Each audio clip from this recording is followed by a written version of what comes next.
All right, straight into it. 10 minutes. Here we go. Thinking about the Vienna against the Caro-Kann, though I don't know if that's right.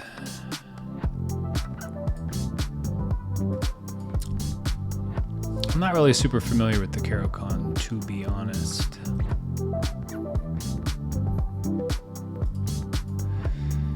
I've always wanted to learn the Caro-Kann. The problem for me is when I watch the correct play of how it's supposed to work out,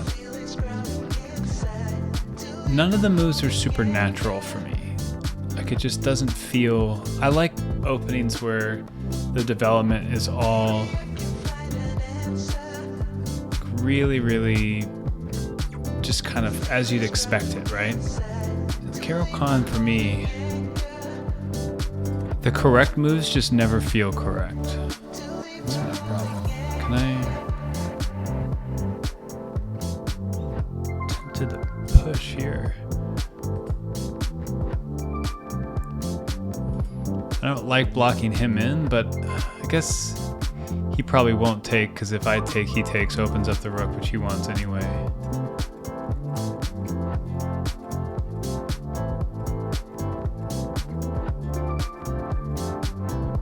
Could route around this way.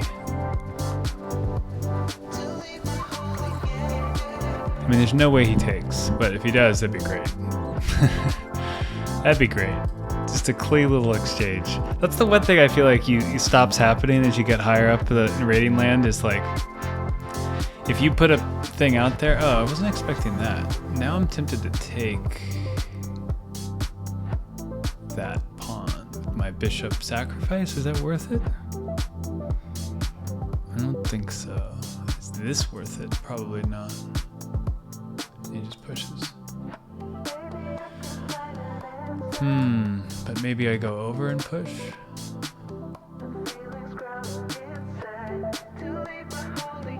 I kind of like targeting here. I need to develop that bishop really, but let's do this. Anyway, what I was going to say is, like, once you get to a certain rating, I feel like proposing a trade or a capture, I should say, is not like an auto take. Whereas it like, oh, that pawn's kind of weak, huh? As I say that. So I was thinking about this, but I think I might as well protect that for now. I don't like the idea of pushing the h-pawn with my f-pawn already gone, but this feels compelling to me. I think he'll probably just push, because I can't take then. Maybe I go routing around. Let's do that. So I think he just pushes probably. I think this comes here, and when that happens, yeah, we'll come around.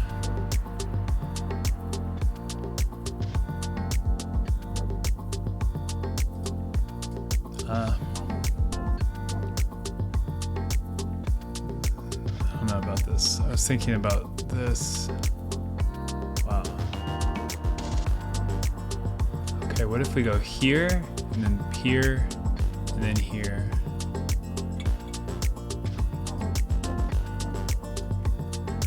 Oh, there goes that pawn. I think that's okay. No, the pawn's okay. It's okay. I don't know if this is the right idea. I kind of wanted to trade the bishops, but I could get rid of the knight, because then I could still sneak in, get this guy eventually.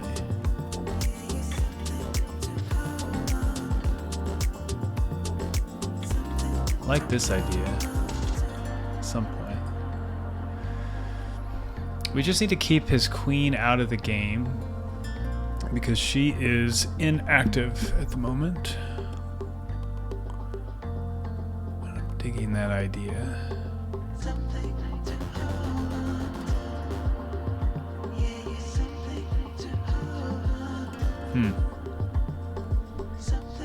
I could play my move here, but So what's wrong with this? And takes. Also, I'm gonna do that.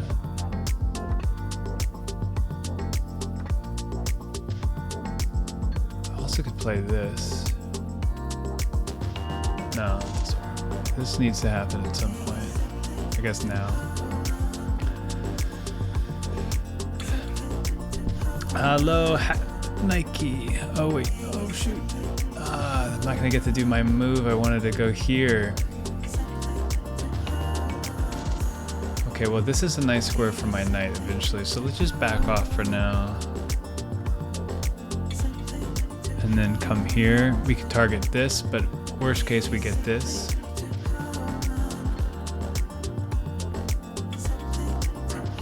I'm just hoping that his pawn structure is screwy enough that we'll be in good shape here. Time is even, which is not great, but my next plan is going to be this knight. Even though I could target this pawn, I feel like it's just too easily defended. Well, not really, actually.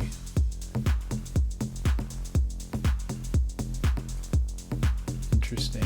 What's the king up to?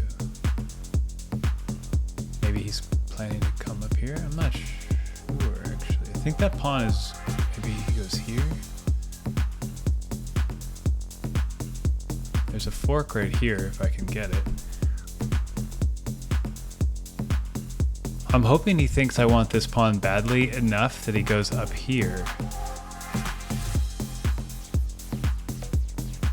Okay, well that's a free pawn after the exchange. If I take here. Could still go... I have to take the pawn and then take the queen. And then play on time. And then I can get this pawn, I think.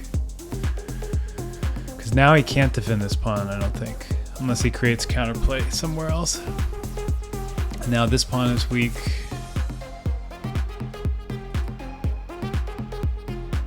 I think after that exchange I'm just better. And this is a fine trade, I think.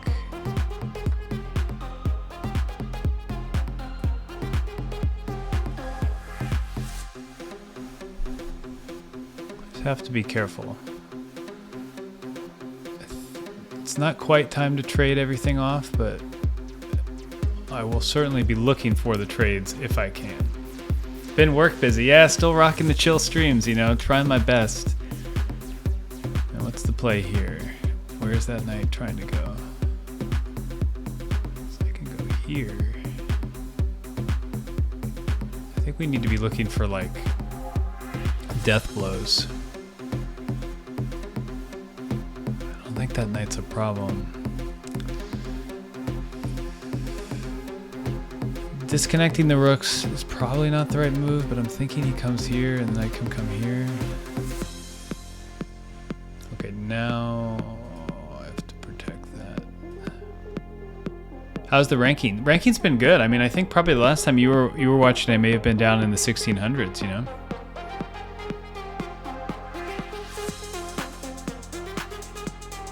Okay, I can take this.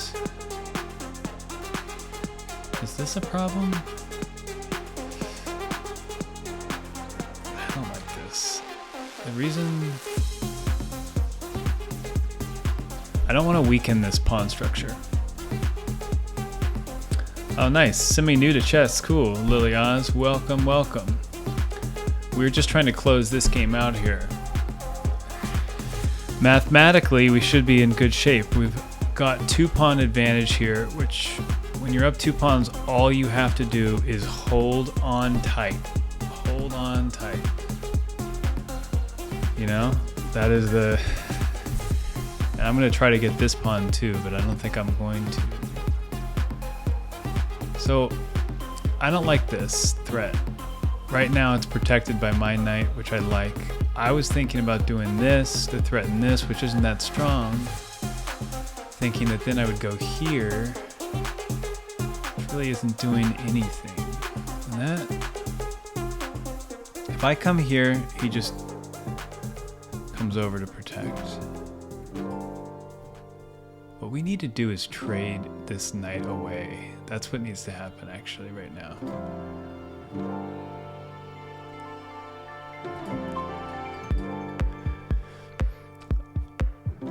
I want this game on my terms. On my terms, because a knight left unchecked can create all sorts of problems. And right now my pawn structure is pretty good, and I want to keep it that way. So I want this trade, I want it to happen fast, I want to keep the time pressure. I've slowly been gaining a slight time advantage.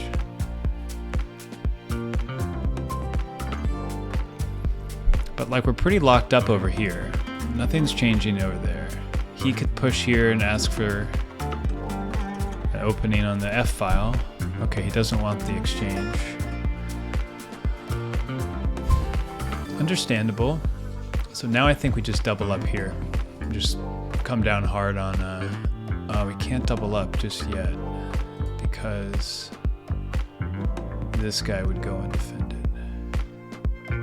But now we can get this trade here, maybe.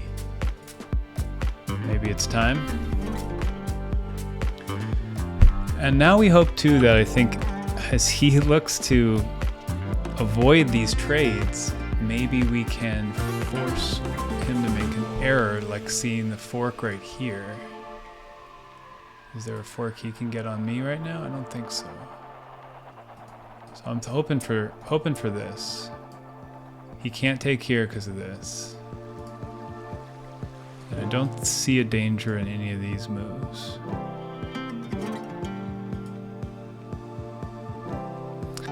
Now he can prevent this fork by moving one of his rooks, and I would just hope that he moves into yet another forkable position. Because right now I can come over. Like, there's another fork right here. So he has to move this rook to get out of danger, and then I can get this fork right there. So that's the cool thing about forks, I think, is as long as you keep creating the threats, and now just make sure that he didn't create yet another threat, I think we're good. And the cool thing is this is going to be a clean take. Like, I think my knight gets out of here. Maybe not. Ooh, nice. Fork his butt. Yeah. That worked out pretty good. Lily Oz, you came at a good time. You saw a good one. Okay, hold on. My lighting right now is freaking me out. I need to turn this up and this down. Okay. We need brighter light. Because my eyes, my gosh, my neon thing right here is just like driving me crazy. Okay, all right, so I don't know if that one's worth analyzing, but I would like to see if I actually won that clean or if I made a mistake. So let's take a look. Lily Oz, since you're new to chess, I'll tell you I am experimenting right now with a new opening style. I used to always play what they call a Scotch as white. And then now I'm trying to play a Vienna Grand Prix, like kind of never really quite know which one to do. And what I was saying at the beginning of this game is I'm not used to playing against what Black is playing here, which is called the Caro-Kann. So their move is to play up like this, and then they are asking White, as they say in chess, or questioning my control of the center, so I can decide to take or I can decide to push. And I haven't studied the position enough to know what to do or what I like to do here. So I wasn't really sure. But let's see. So, yeah.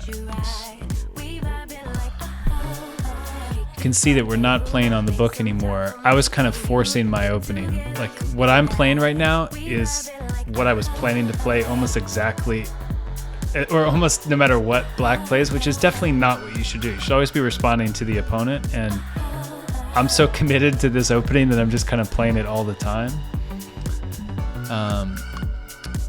Yeah, so he's planning to drag in his bishop, or if you want to say it the fun way, drag in the bishop. If you want to say it the correct way, the fianchetto the bishop, but it's way cooler to call it dragon bishop, so that's what he's up to. So we're pretty even all the way here. I like this exchange. If the bishop comes all this way, travels all the way down here, and then wants to trade, I want to develop my queen anyway, so I love it when they do that. And I'll trade a knight for a bishop every day. Definitely cooler that way, for sure. So yeah, that's a piece of chess vocabulary for you. If you want to sound or know what you're talking about, whenever you see that, just say dragon bishop. It's also very advanced if you start playing that way too.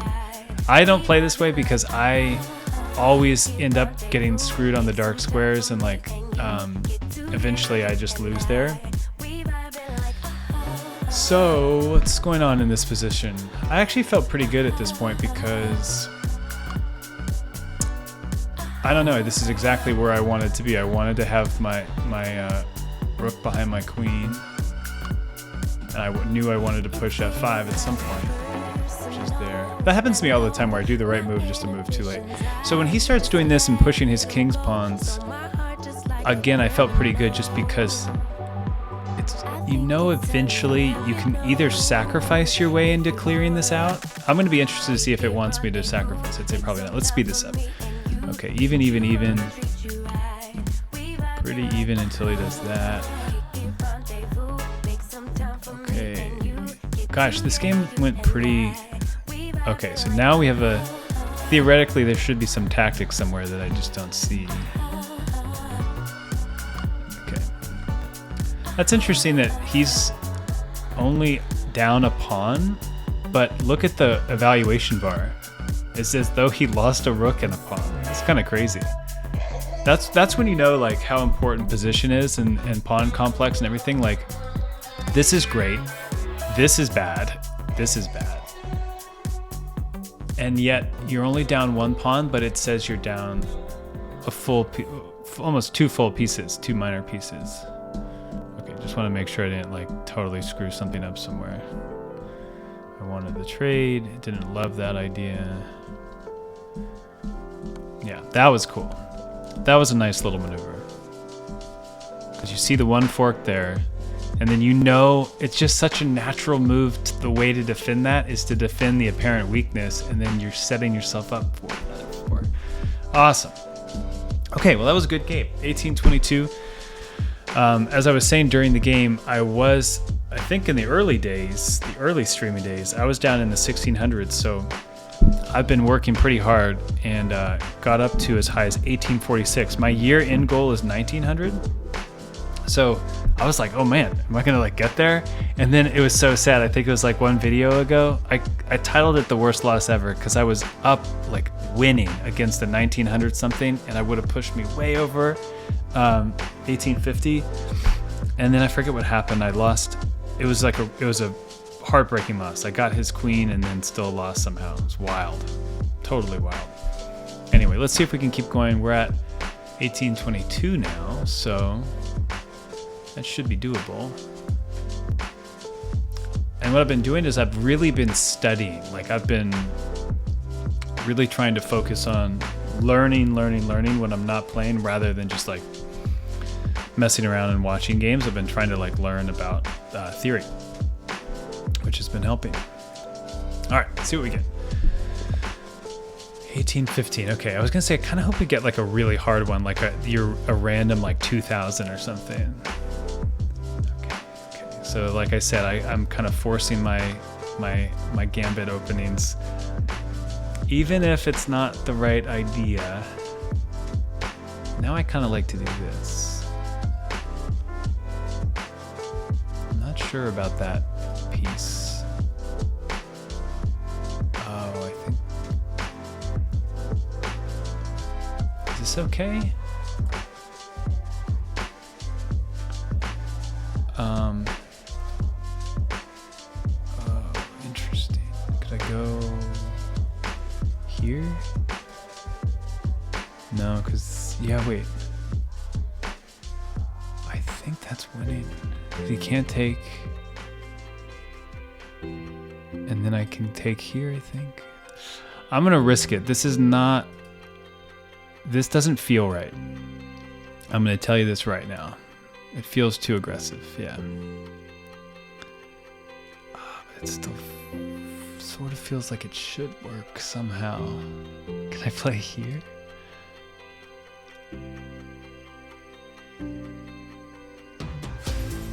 yeah, because maybe I'm gonna do it. Yeah, bishop wasn't hanging, I don't think, right? Because the knight could come back.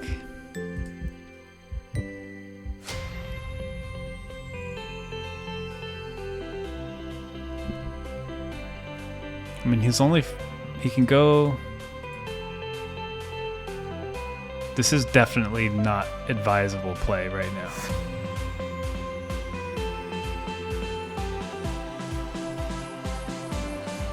Yeah. This is sketchy. This is sketchy. Okay, so he's found this weakness now, but I can take.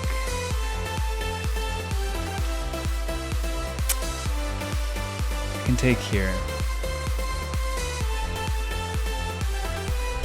It's not fully winning, but it's not lost. I mean, he has to take. Doesn't he have to take the knight?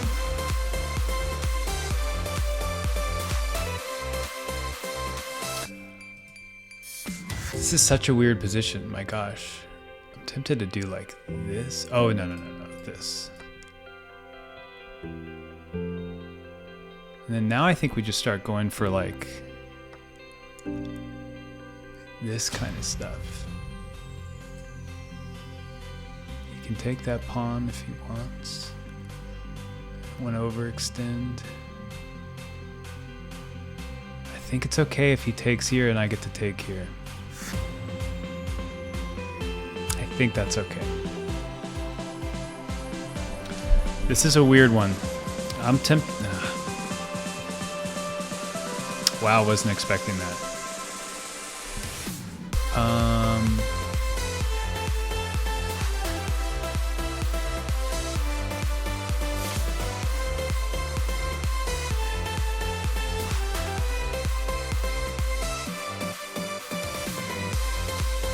Go here and here. Is that crazy? I think that's crazy because then he comes down here maybe. I'm gonna do it. This game feels like, I don't know. We're going on like, oh my gosh, that was so stupid. I don't know what I was thinking there. Or I know what I was thinking, but I don't know why I did that. Okay, so I have an idea. I'm gonna go here and then I'm gonna try to get this going on. Let's see, actually, I think we can still get this. That was just a really stupid mistake.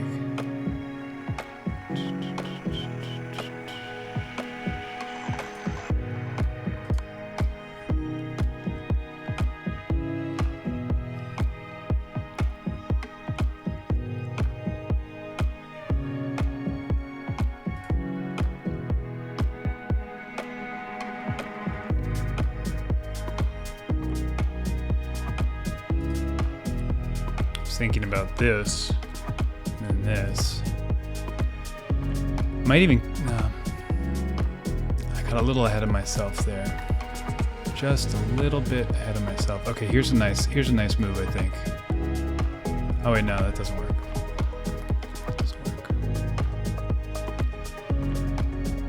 Wouldn't be a bad idea to open it up though. Unless, yeah, let's get this castle out of the way. Because there's a check there that I really like if I can get it. It's a really nice one if I can get it.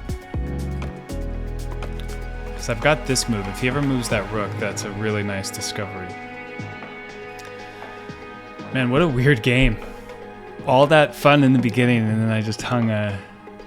I didn't really hang it, but I just blundered it, I guess. How does he stop that? How does he stop that? His bishop is stuck.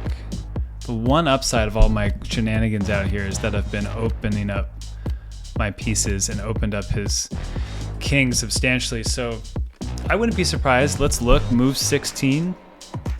I blundered a piece. I wonder if I'm not winning still.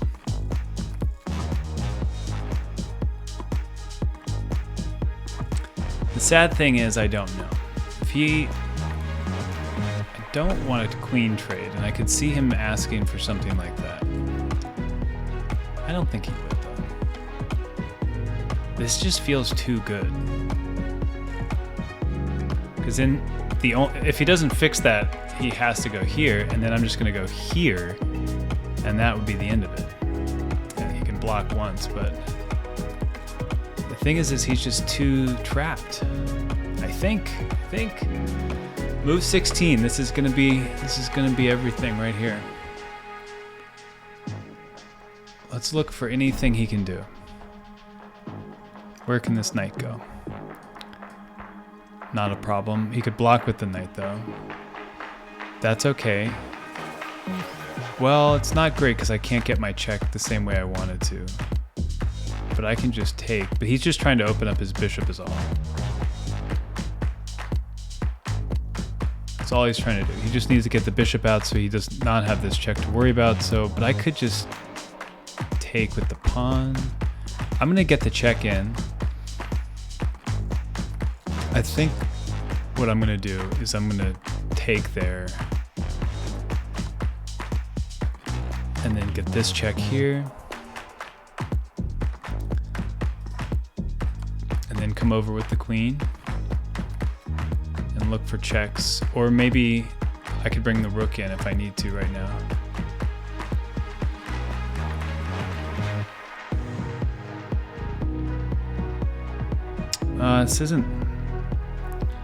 This feels like he actually could escape.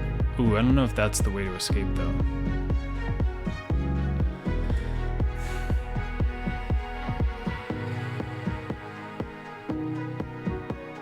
No, that was definitely not the way to escape, because if he backs off down here, I got checkmate there. And I think we need one more piece, unless... I don't know if we need it, but it's worth having. It's worth having one more piece. This is like one of those chess puzzles where it's like, you know there's a faster way to do this probably, but I don't see it right away. Okay, let's focus. So here looks pretty good. That looks pretty good. And he blocks with the bishop though. Here looks pretty good, but he might try to escape. I can't escape that way, then I could come down. I'm gonna go there. That feels like the right move.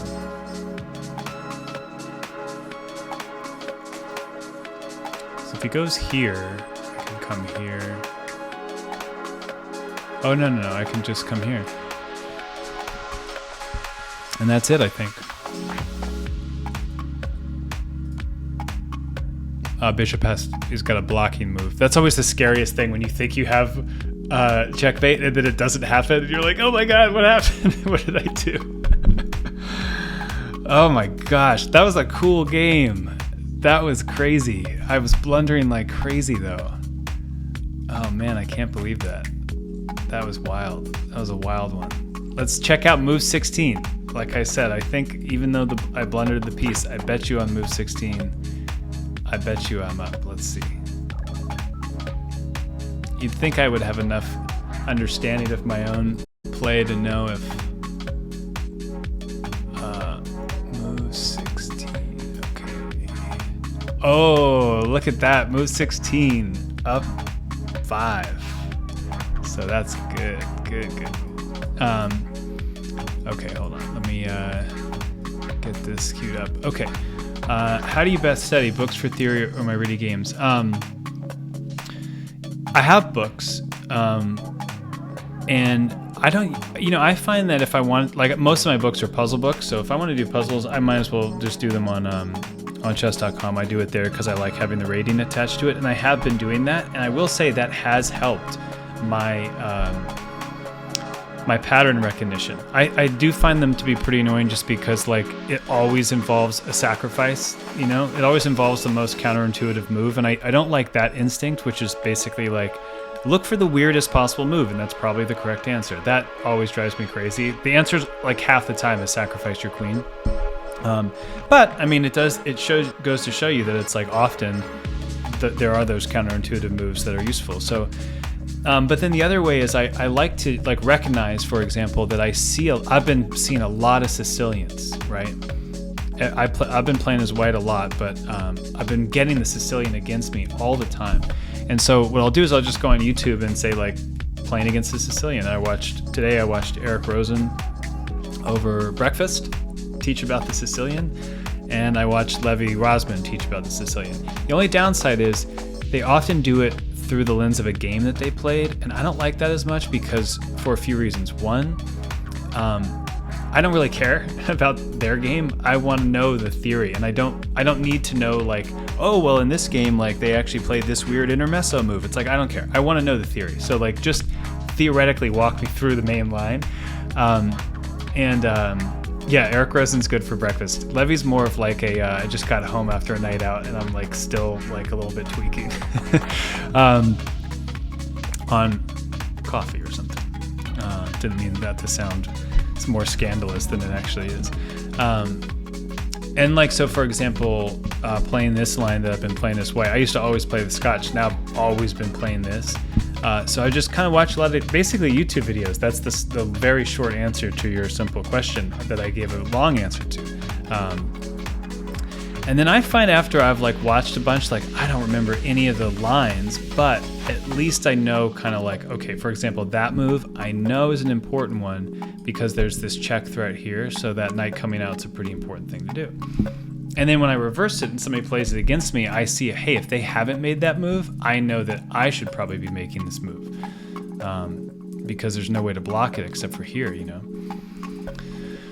Okay, so where did this one go wrong? So that was obviously my coach. I actually haven't been doing coaching for a couple months now, but my coach always used to say, when they make a weird move, like figure out how to punish it. So when he puts his knight here, I'm looking for the threat, which I'm guessing he's probably thinking to come here and then come here, you know, because we can't capture him. But barring that, I'm thinking, okay, well, I'm going to block that by pushing. And then eventually, after this pawn falls, because it's going to be open, I'd like to take that knight to open up the king, which is eventually, I think, part of why this game goes so sideways for him, because that's eventually what happens. Okay, so that pawn's open. Wow. This is interesting. So I know he made a mistake here, but I don't think I chose the best way to punish it. So I think he's thinking he doesn't want this to happen, and so he can take with the queen is probably his thinking. And my thought, looking at it, I remember I go here thinking maybe I can trap the queen, but looking at it again, I'm wondering if this is the best move. Maybe not, but let's see. Oh, okay. Well, I picked the good move. Apparently. And then, okay, this is good. So I picked the right moves up till there. Okay, but see, it wanted me to do this, which eventually I do. And that is an exciting thing about that position, which I get to do. Okay, at least I'm happy I played it right all the way till there-ish.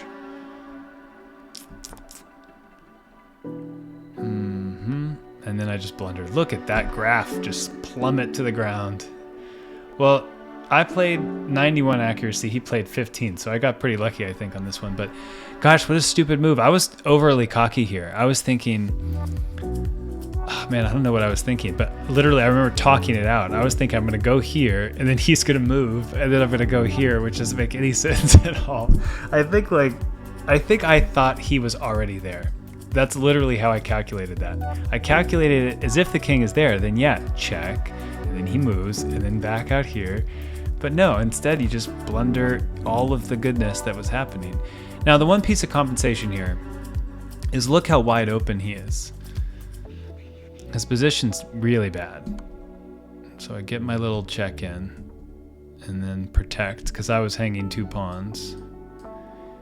Now here, I don't think he does this. I think he had to open up his bishop. He brought out his knight, but I feel like he should have opened up his bishop. Like I would have, what if he had done like that? No, it doesn't like that. Oh, because I just take the bishop. Ha! Of course. I luckily had seen that in the game. Don't worry. Don't you worry. I would have taken that bishop. Okay. Yeah, and I was thinking this is going to be great because I can push here and just line this up here. But then he blocked that plan with the pawn. Let me have the check. And then, oh, I thought about taking with the pawn. I guess because then take with the pawn, knight has to move, and I can move my bishop, and then this is a threat, I guess. Anyway, it didn't seem that bad. He definitely moved the wrong place. I remember thinking and saying at this moment, I'm not quite sure actually how I'm going to get this if he goes to that corner, because obviously the bishop can come out, and then by the time I get my pieces involved, it would have been pretty tricky, you know? And then this is where chess gets super fun. It's like, you know, there's checkmate. Like at this point, it's like, you know, there's checkmate. And I don't know it's mate in 7, but you know you can find it lots of different ways. That's always super fun. Cool. All right. Well, I wasn't expecting to win those, because usually when I stream I play worse, but today I did pretty well. Nice to see you again, by the way. Been work busy. Yeah, me too. Anyway, as far as studying goes, I've been really liking YouTube. It's been working for me. Like I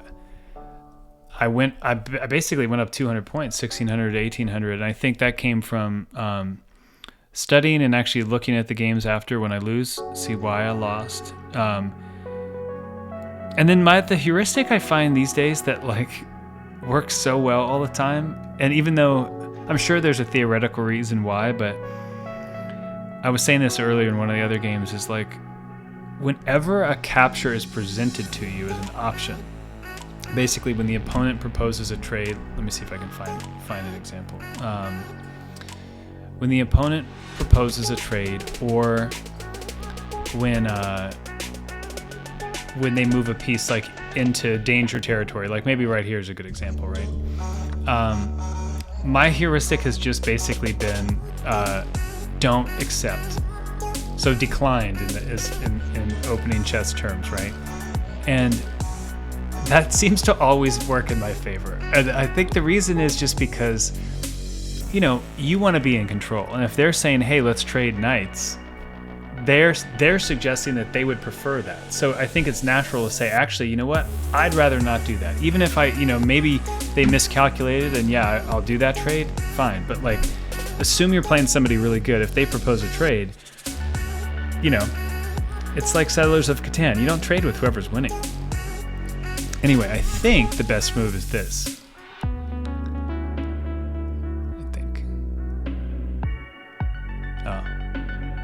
I think it is in a certain situation. Let's see. Let's say he plays here, and then I play here, and then I think you go there. Yeah, that's the book move. I knew there was a version of that. Yeah, rigor. That's it. That's the key word right there. Rigor. Anyway, I feel great. I don't want to lose one and then feel terrible. I feel so good, so I'm going to end it on that one. Nice to see you again. Best of luck with the YouTube study, and see you next time. Hopefully work is more chill, you know? See y'all later. Oh, and Lily Oz, nice to meet you. Hope you have a good experience with chess in the coming weeks. See you next time.